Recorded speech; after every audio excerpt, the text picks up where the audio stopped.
آپ صلی اللہ علیہ وسلم جب بھی کسی غزوے پہ جاتے تھے، جنگ پہ جاتے تھے، تو ازواج مطہرات میں سے کسی نہ کسی کو ساتھ لے کر چلے جاتے تھے۔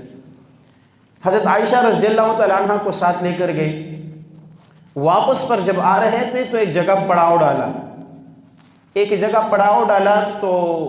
وہاں پر یہ ہوا کہ حضرت عائشہ رضی اللہ تعالیٰ عنہ کا ہار گم ہو گیا۔ اب آپ صلی اللہ علیہ وسلم نے کہا کہ بھئی عائشہ کا ہار ڈھونڈو۔ خود آپ صلی اللہ علیہ وسلم جو ہے وہ حضرت عائشہ کے ران پر سر رکھ کر جو ہے وہ سو رہے ہیں۔ اتنے میں کسی نے آ کے حضرت ابوبکر سے کہا کہ تمہاری بیٹی نے یہ کیا کر دیا ہے کہ تمہاری بیٹی کا ہار گم ہو گیا ہے، اس کی وجہ سے ہم یہاں پر پھنسے ہوئے ہیں، اور یہ ایک ایسی جگہ ہے کہ جہاں قریب نہ آبادی ہے، اور ایسی جگہ ہے جہاں پانی بھی نہیں ہے، اور قافلے والوں کے پاس بھی پانی نہیں ہے، تو کہ آپ کی بیٹی کی وجہ سے یہ سب ہو رہا ہے۔ حضرت ابوبکر رضی اللہ تعالیٰ عنہ وہ تھوڑے سے غصے میں آ گئے اور گئے حضرت عائشہ رضی اللہ تعالیٰ عنہ کے پاس۔ تو آپ صلی اللہ علیہ وسلم نے جو ہے ان کے گود میں سر رکھا ہوا ہے، تو ابوبکر رضی اللہ تعالیٰ عنہ نے خیال رکھا کہ رسول اللہ صلی اللہ علیہ وسلم اٹھ نہ جائے، اور یہاں جیسے یوں چنڈی مارتے ہیں یا یوں مارتے ہیں، ایسے ان کو یہاں پر مارا کہ بھئی تیری وجہ سے جو ہے وہ دیر ہو رہی ہے، تیرا ہار گم نہ ہوتا تو آج ہم جو ہے یہاں دیر نہ ہوتی اور ہم یہاں سے چلے جاتے۔ حضرت عائشہ کو تکلیف ہوئی، آنکھوں سے آنسو جاری ہوئے۔ پھر فرمایا، حضرت عائشہ فرماتی ہے کہ اتنے میں جب وہ اونٹنی جو ہمارے بٹھائی گئی تھی وہ اونٹنی اٹھی تو میرا ہار اس اونٹنی کے نیچے پڑا ہوا تھا۔ تو پھر یہ ہوا کہ اسی دوران نماز کا وقت ہوا، آپ صلی اللہ علیہ وسلم نے کہا کہ وضو کرو نماز پڑھے، صحابہ نے کہا یا رسول اللہ پانی نہیں ہے۔ تو اتنے میں جبرائیل آئے، قرآن کی آیت نازل ہوئی، ٹھیک، فَتَيَمَّمُوا صَعِيدًا طَيِّبًا فَامْسَحُوا بِوُجُوهِكُمْ، یہ آیت نازل ہوئی اور تیمم کا حکم نازل ہوا۔ تو حضرت عائشہ فرماتی ہے کہ ایک طرف تو ان لوگوں کو یہ نظر آ گیا کہ بھئی میری وجہ سے جو ہے وہ لیٹ ہو گئے، لیکن اللہ تعالیٰ نے آسانی والا معاملہ فرما دیا۔ پھر صحابہ کہتے ہیں، ابوبکر رضی اللہ عنہ کہتے ہیں کہ تیری خاندان کی برکت ہے کہ بھئی اس کی وجہ سے اللہ تعالیٰ نے یہ حکم نازل کر دی۔ تو یہاں جو مین چیز ہے کہ شوہر کا بیوی سے محبت کا، کہ اس کے گود میں سر رکھ کر جو ہے آرام کرنا۔ آپ صلی اللہ علیہ وسلم جو ان کی گود میں سر رکھ کر آرام فرما رہے ہیں۔ عائشہ رضی اللہ عنہ قال رسول اللہ صلی اللہ علیہ وسلم یا عائش، عائشہ کو کیا کہا؟ یا عائش، عائشہ نہیں کہا، عائش کہا محبت سے، یا عائش۔ عائشہ تعالیٰ فرماتے کہ آپ صلی اللہ علیہ وسلم نے مجھے ایک دن کہا کہ اے عائش، یہ جبرائیل آئے ہوئے ہیں اور تمہیں سلام کر رہے ہیں۔ تو یہ محبت بڑے الفاظ ہوتے ہیں کہ میاں کو چاہیے کہ بیوی سے محبت کا ایک کوئی بھی جو اپنے زبان میں، اپنے محاورے میں یا جو بھی ہو، ٹھیک ہے، ان کو بے عزت نہ کرے کہ کبھی کبھار بیوی کے اندر کوئی خامی ہو تو وہ خامی لے کے ان کا نام بگاڑ دیتے، ٹھیک ہے، ان کو شرمندہ کر دیتے نہیں، پیار سے محبت سے جو ان کو اس نام سے پکارو۔ یقین جانے بیوی کے اندر یہ ایک صفت، عورت کے اندر یہ ایک صفت ہوتی ہے کہ وہ اپنے شوہر پر جان نچھاور کر دیتی۔ عورت کے اندر یہ صفت اس قدر نہیں ہے جس قدر عورت میں ہے۔ جب آپ اسے پیار بھرے الفاظ میں بلائیں گے نا، آپ اسے کہیں گے کہ منہ ٹیڑھی میڑھی کر کے آپ کہیں گے چائے بناؤ نا، وہ کام میں مصروف ہوگی، وہ کہے گی نہیں۔ تو آپ بڑے خوبصورت نام سے اس کو پکاریں اور بڑے پیار پر ہنستے ہوئے کہے کہ اگر تو ایک کپ چائے ہو جائے تو مزہ آ جائے گا، سارے کام چھوڑ کر آپ کے لیے چائے بنا دے گی۔ لیکن اگر آپ کا لہجے میں اس میں مٹھاس ہو، محبت ہو، تو بیوی کو خوبصورت نام سے پکارنا رسول اللہ صلی اللہ علیہ وسلم کی جو ہے وہ سنت ہے۔ حضرت عائشہ رضی اللہ تعالیٰ عنہ فرماتی ہے ان النبی صلی اللہ علیہ وسلم قبل بعض نسائه ثم خرج الى الصلاة ولم يتوضا، کہ رسول اللہ صلی اللہ علیہ وسلم نے ازواج مطہرات میں سے کسی کو بوسہ دیا، پھر نماز کے لیے گئے اور وضو نہیں کیا۔ یہاں ایک چیز تو یہ ثابت ہوتی ہے کہ میاں بیوی کے محبت کا ایک پہلو یہ بھی ہے، اور اسی کے ساتھ ساتھ اس سے یہ بھی ثابت ہوتا ہے کہ جو ہے بوسہ لینے سے وضو نہیں ٹوٹتا۔ بیوی کے رشتہ داروں کا شادی سے پہلے تو بہت خیال کیا جاتا ہے، ساس کے لیے تحفے بھیجے جا رہے ہیں، سسر کے لیے تحفے بھیجے جا رہے ہیں، سالے کے لیے موبائل خریدے جا رہے ہیں، یہ سلسلہ ہوتا ہے۔ لیکن شادی کے بعد کوئی بھی معاملہ ہو تو اس کو جو ہے وہ ٹارگٹ کیا جاتا ہے، تیری ماں ایسی ہے، تیرا باپ ایسا ہے، تیرا باپ فلاں ہے، تیرا جو ہے بھائی ایسے ہیں، ایسے ہیں، ایسے، یہ جو ہے ان کو ٹارگٹ کیا جاتا ہے۔ اور عورت کو سب سے بڑی تکلیف اسی بات سے ہوتی ہے کہ جب شوہر اس کے ماں باپ کو یا ان کے گھر والوں کو ٹارگٹ کرتے ہیں، ان کو برا بھلا کہتے ہیں، یہ عورت کو جو ہے بڑی تکلیف دیتی ہے۔ تو حدیث سے ثابت ہے کہ بیوی کے رشتہ داروں سے محبت کا اظہار کرنا، ان سے عزت و احترام والا رشتہ برقرار رکھنا، ٹھیک ہے۔ حدیث شریف میں آتے ہیں عمرو بن عاص رضی اللہ تعالیٰ عنہ فرماتے ہیں کہ ہم ایک غزوے سے واپس ہوئے تو میں آپ صلی اللہ علیہ وسلم کے پاس گئے، میں نے آپ صلی اللہ علیہ وسلم سے پوچھا ای الناس احب الیک، کہ میں نے پوچھا یا رسول اللہ کہ لوگوں میں سے تمہارے نزدیک سب سے محبوب کون ہے؟ قال عائشہ، تو آپ صلی اللہ علیہ وسلم نے کہا کہ عائشہ سب سے زیادہ محبت ان سے کرتے ہو۔ فقلت من الرجال، کہ لوگوں میں مردوں میں سے آپ کے لیے سب سے زیادہ محبوب کون ہیں؟ فقال ابوہا، اس کا باپ یعنی ابوبکر رضی اللہ تعالیٰ عنہ، یہ رسول اللہ صلی اللہ علیہ وسلم کہہ رہے تھے۔ ثم قال ثم من؟ قال عمر بن خطاب، پھر کہا کہ پھر کون ہے؟ فرمایا کہ پھر عمر بن خطاب ہے۔ تو یہاں اس سے ایک پہلو یہ بھی ثابت ہوتی ہے کہ بیوی کے رشتہ داروں سے محبت کرنا، ان کا عزت و احترام کرنا۔ ابوبکر رضی اللہ عنہ سے ویسے بھی آپ صلی اللہ علیہ وسلم کی محبت تھی، لیکن عائشہ کے رشتے کے بعد اور محبت میں جو ہے وہ زیادتی آئی۔ عموماً یہ ہوتا ہے شوہر باہر سے کام کر کے آ جاتا ہے نا، تو گھر میں باہر اگر دفتر میں، بازار میں یا کسی جگہ کسی کے ساتھ لڑ کر آیا ہوتا ہے نا، تو آ کر اپنا سارا غصہ بیوی پر نکالتا ہے۔ کوئی جو بیوی پوچھتی ہے کہ تم آ رہے ہو، تم آئے ہو، یہ ایک مہارت ہوگی، آپ آ گئے، حالانکہ بیوی دیکھ رہی ہے لیکن وہ محبت میں پوچھتی ہے کہ آپ آ گئے، آپ دیکھ نہیں رہے ہیں، آنکھیں نہیں آپ کی، آ رہا ہوں نا، دیکھا نہیں ہے آپ نے، آنکھیں نکل گئی آپ کی۔ وہ آپ سے محبت سے پوچھے، اس کو پتہ ہے کہ آپ آ گئے ہیں، لیکن وہ اپنی محبت جتلا رہی ہے آپ پہ، آپ آگے سے پاگل ہو رہے ہیں۔ باہر لڑائی کر کے آپ آئے ہیں، آ کے بچوں کو مارنا شروع کر دیا، بیوی کو مارنا شروع کر دیا، چھوٹی بات پر ڈانٹنا شروع کر دیا، یہ کیسی چائے بنا دیا آپ نے، اس میں تو پتی نہیں ہے، چینی اتنی ڈال دیا آپ نے، چینی کا ٹک گر گیا یہاں پر، ایسے جو تیز ترار جملے، وہ سارا باہر کا غصہ نہیں۔ حضرت عائشہ رضی اللہ تعالیٰ عنہ سے پوچھا کہ آپ صلی اللہ علیہ وسلم گھر میں کیا کرتے تھے؟ تو حضرت عائشہ تعالیٰ فرماتی کان یخیط ثوبہ، کہ وہ اپنے کپڑے خود سیتے تھے، آپ صلی اللہ علیہ وسلم اپنے کپڑے سیتے تھے، وَيَخْضَبُ نَعْلَهُ، اور اپنے جوتے سیتے تھے، وَيَعْمَلُ مَا يَعْمَلُ الرِّجَالَ فِي بِيُوتِهِمْ، وہ کام کرتے تھے جو مرد اپنے گھروں کے اندر کام کرتے ہیں۔ ٹھیک ہے، اب ہم اگر بیوی بیچاری سالن گھر کے اندر پکا رہی ہے، شوہر کہہ رہے کہ میں نے کہیں جانا ہے، کپڑے، بیوی اتنی کہہ دے کہ الماری سے نکال دو، استری پڑے ہوئے، وہ کہے گا کہ بھئی تم خود آ کے نکال دو، اتنا بھی نہیں کر سکتے کہ الماری سے خود کپڑے نکال لیں۔ اگر بیوی بچے کو سنبھال رہی ہے تو آپ اگر خود کپڑے استری کر لو گے تو کون سا عذاب آ جائے گا؟ آپ صلی اللہ علیہ وسلم خود جو ہے وہ بکری کا دودھ نکالتے تھے، جھاڑو لگاتے تھے، تو کون سا عذاب آئے گا کہ گھر کے اندر اگر بیوی مصروف ہے آپ نے چائے بنا دی، گھر کے اندر اگر بیوی بیمار ہے آپ نے سالن بنا دیا، گھر کے اندر اگر بیوی کسی اور کام میں مصروف ہے تو آپ نے اپنے جوتے خود پالش کر دیے، تو کون سا عذاب آ جائے گا؟ یہ سیرت ہے، یہ نہیں ہے کہ گھر کے اندر اگر بیوی ہے تو جو کام گھر کے اندر ہے وہ سارے کاموں کرے۔ تھوڑا سا اس پر سوچو۔ آپ باہر یہ سمجھتے ہیں کہ آپ دیاڑی لگا کر آئے ہیں اور آپ کی بیوی گھر میں جو ہے وہ آرام سے بیٹھی ہے، ایسا نہیں ہے۔ آپ کے گھر کے اندر کک وہ ہے پورا دن، ایک دن تو سالن بنا کر دیکھ لو نا، پتہ چل جائے گا۔ ایک دن سالن بناتے ہیں تو کسی کی انگلی جلی ہوتی ہے، کبھی جو ہے سالن خود پہ گرایا ہوتا ہے، کبھی جو ہے وہ مرچی زیادہ کی ہوتی ہے، کبھی نمک زیادہ، آپ خود بنا لو، پتہ چل جائے گا کہ آسان کام ہے۔ ہمیں ان کے ہاتھوں سے بنتے ہوئے آسان لگتا ہے، خود جب بندہ کر کے دیتا پھر کہتے ہیں یار تو بڑا مشکل کام ہے۔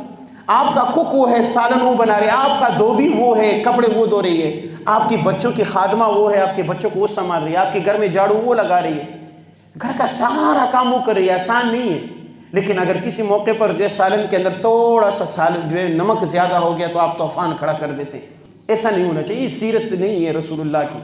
رسول اللہ کی سیرت یہ کہ حضرت عائشہ فرماتی ہیں وہ گھر کے کام خود کیا کرتے تھے۔ حضرت عائشہ رضی اللہ تعالیٰ عنہ فرماتی ہے کان النبی صلی اللہ علیہ وسلم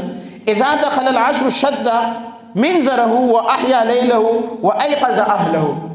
حضرت عائشہ رضی اللہ تعالیٰ عنہ فرماتی ہے کہ جب رمضان کا آخری عشرہ رہ جاتا تھا تو آپ صلی اللہ علیہ وسلم اپنے ازار کو مضبوط کر دیتے تھے اور اپنی راتوں کو زندہ کر دیتے تھے اور اپنے اہل و عیال کو اٹھاتے تھے، کہ یعنی ازار کو مضبوط کرنے والی بات کا مطلب یہ ہے کہ آخری رات میں، آخری عشرے میں آپ صلی اللہ علیہ وسلم اتنی عبادت کرتے تھے کہ ہم بستری کی طرف بھی جو ہے آپ صلی اللہ علیہ وسلم دھیان نہیں دیتے تھے، آپ صلی اللہ علیہ وسلم عبادت کے اوپر زور دیتے تھے اور اپنے اہل و عیال کو جگاتے تھے کہ اٹھو نفل پڑھو، اٹھو 2 رکعت نفل پڑھو۔ ادھر میاں جی سوئے ہوئے ہیں، ادھر بیٹی سوئی ہوئی ہے، ادھر جو ہے بیوی سوئی ہوئی ہے، صبح کے نماز کا وقت ہو گیا ہے، نہ بیٹا نماز پڑھ رہا ہے، نہ بیوی نماز پڑھ رہی ہے، نہ شوہر نماز پڑھ رہا ہے، کوئی گھر کے اندر نماز نہیں پڑھ رہا ہے۔ یہ ذمہ داری ہے شوہر کی کہ آپ ان کو جگائیں۔ اگر بیوی دیندار ہے تو بیوی کو چاہیے کہ شوہر کو نماز کے عادی بنائیں، اور اگر شوہر نماز کا عادی ہے تو اس کو چاہیے کہ بیوی کو نماز کے عادی بنائیں۔ یاد رکھو کہ آپ کے بیوی کے اندر جو صفات ہوں گے وہ آپ کے بچوں کے اندر منتقل ہوں گے۔ آپ کی بیوی پاک دامن ہے، آپ کی بیوی نمازی ہے،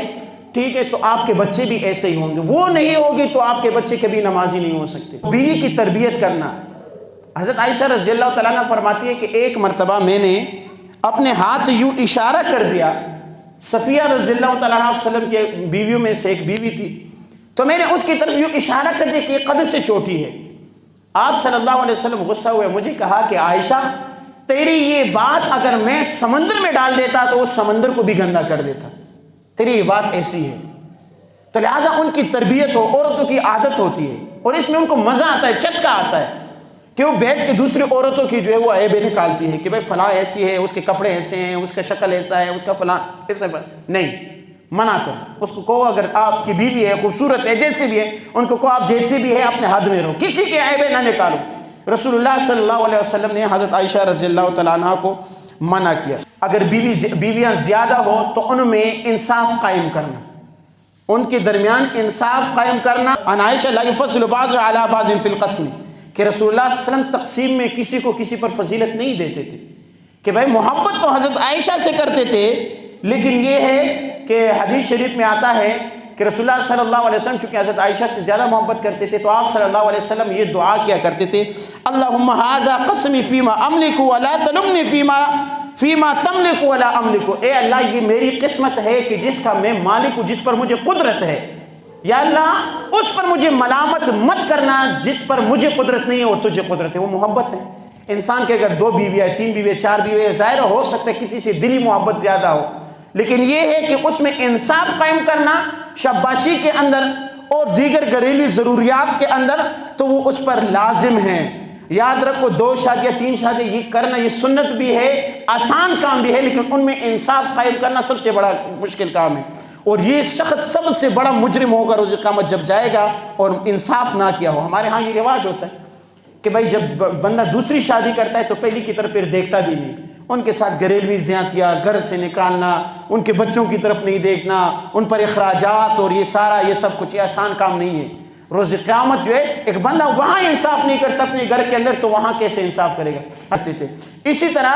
آپ صلی اللہ علیہ وسلم کانے کے اندر عیب نہیں نکالتے تھے۔ حضرت ابو ہریرہ رضی اللہ تعالیٰ عنہ کی روایت ہے کہ ما نبی صلی اللہ علیہ وسلم طعاما قط ان اشتهى اکلہ الا ترکہ، کہ آپ صلی اللہ علیہ وسلم نے کبھی بھی زندگی میں کانے کے اندر کوئی عیب نہیں نکالا، اگر دل ہوتا تھا تو کھا لیتے تھے، نہیں ہوتا تھا تو چھوڑ دیتے تھے۔ ہمارے ہاں کیا ہوتا ہے دسترخوان پر بیٹھے، یہ کیسے سالن بنایا آپ نے، ایسے سالن بناتے آپ نے، یہ کیا آپ نے، وہ کیا آپ نے، یہ غلط کیا، یہ کیا۔ وہ بیچارے پورا دن کچن میں رہتی ہے، گرمی کے موسم جولائی کا مہینہ، پسینہ پسینہ آپ کے لیے سالن بنائے، آپ باہر سے کھا کے برگر کھا کے آئے ہوئے، پیٹ بھرا ہوا ہے، اب آپ کو وہ اچھا نہیں لگ رہا تو عیبیں نکالنا شروع کر دیا ہے۔ حضرت عائشہ رضی اللہ تعالیٰ عنہ فرماتی ہے ما ضرب رسول اللہ صلی اللہ علیہ وسلم شیئا قط،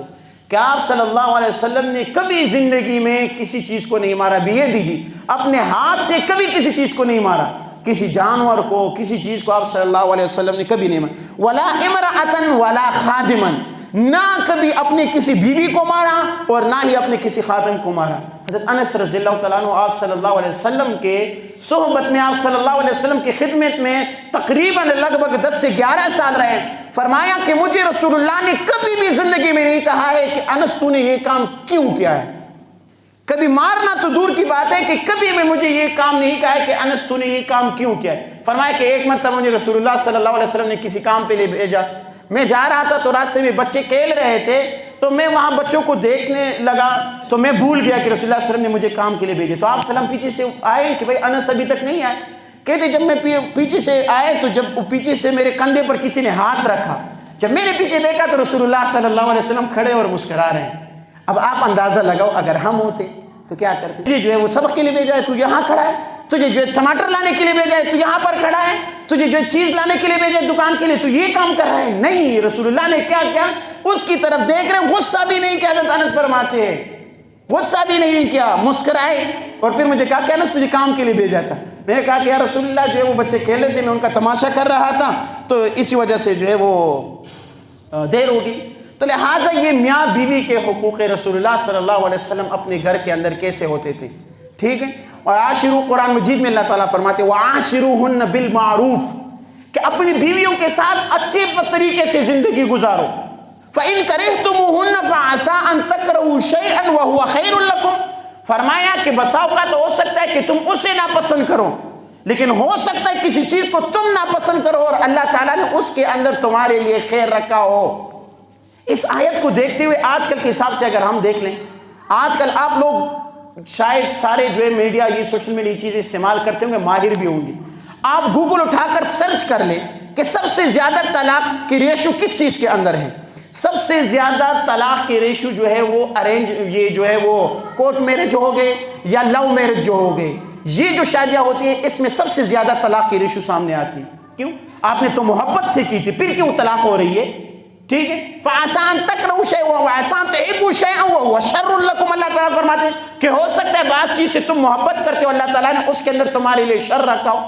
اور بہت سے ایسے واقعات دیکھے ہیں کہ محبت سے شادی کر لی، اگلے دن جو ہے پھر پچھتا رہے کہ جی وہ تو میرے سر پہ بیٹھ گئی ہے، وہ تو یہ کہتی ہے، یہ ڈیمانڈیں کرتی ہے، یہ کرتی ہے، یہ کرتی ہے، یہ کرتی ہے۔ اور بسا اوقات یہ ہوتا ہے کہ جسے تم ناپسند کرتے ہو وہ انسان کو اٹھا کر جو ہے وہ بادشاہ بنا دیتا ہے۔ اللہ نے فرمایا کہ تم اسے شاید ناپسند کرتے ہو، وہ تمہارے لیے بہتر ہو۔ تو لہٰذا شادی ہو گئی، بیوی ہو گئی، تو یہ نہیں ہے کہ اب تم ان کے ساتھ تمہاری طبیعت نہیں جڑتی ہے تو تم ان پر ظلم کرنا شروع کرو۔ اللہ تعالیٰ فرماتے ہیں وَعَاشِرُوهُنَّ بِالْمَعْرُوفِ، کہ ان کے ساتھ اچھے طریقے سے زندگی گزارو۔ اللہ تعالیٰ عمل کرنے کی توفیق